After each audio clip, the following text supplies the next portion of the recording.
So this is fucking deep. So I've never voted in my life. I've never given a fuck. Because during COVID, the Conservatives, they totally supported having vaccine passports for clubs, and clubs is my life, right, as a DJ music producer. So I would never have been able to go to a club again because of the Conservatives. They supported lockdowns. Boris, like the leader of the Conservative Party, pushing the vaccine way, and they support green energy, and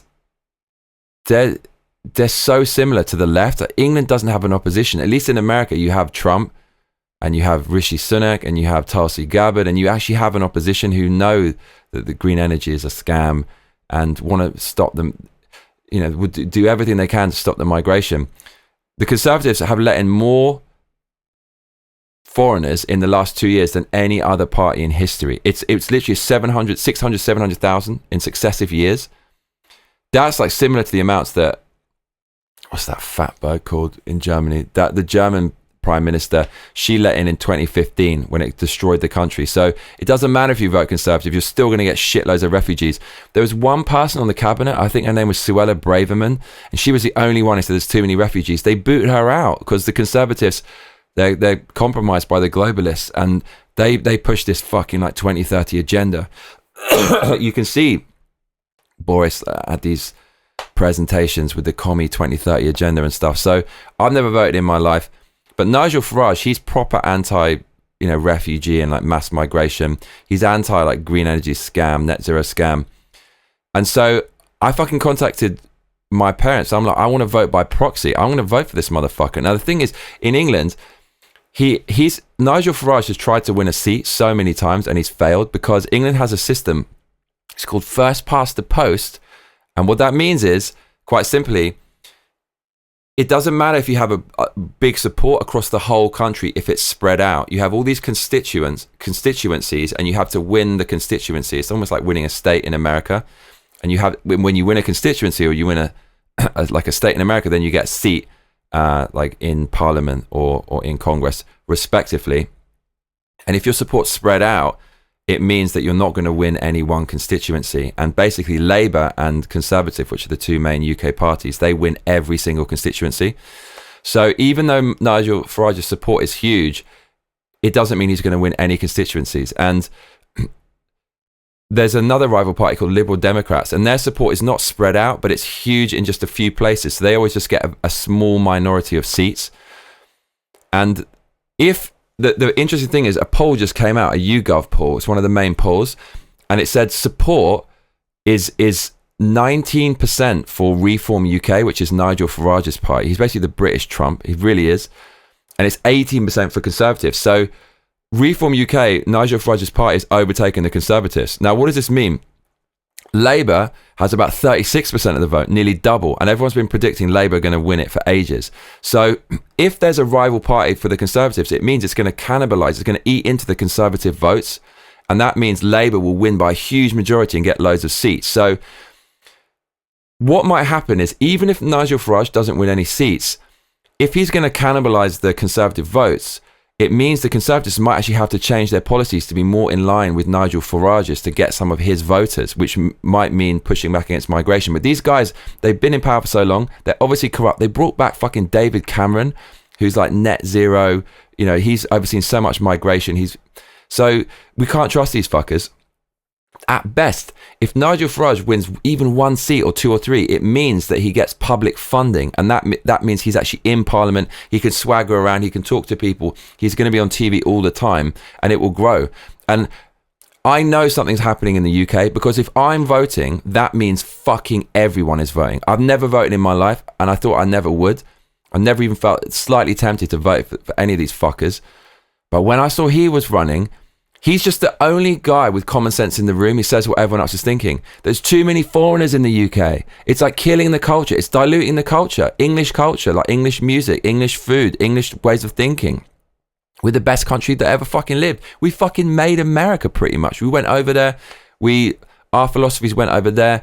America developed it and took it to the next level. We've invented pretty much all the best shit ever.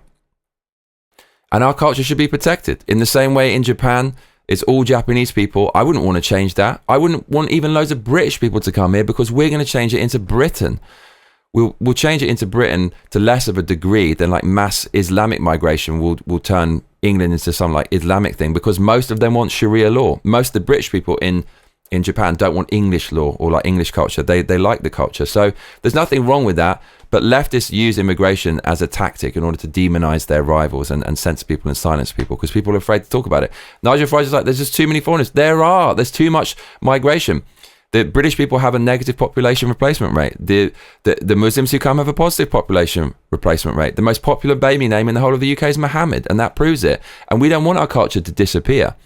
So he supports that. It's common sense. He supports not having illegals. He supports stopping the boats and all the fucking migration stuff. He doesn't support net zero because it's economic suicide. He just looks like the only like normal British person out there, and he's very British as well. He's a bit cringe, but he's endearingly British. He's become endearing because British culture is so under threat, in my opinion.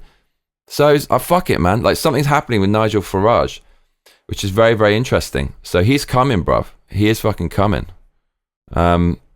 Victoria in the comments says, you want to live in another country, then you adapt, not the other way around. And if you don't like it, get the fuck out. Exactly. But you've seen these like radical Islamic clerics and stuff saying the plan is, you know, to become the majority and all this kind of stuff. And they don't drink alcohol. They don't eat bacon. They don't assimilate well.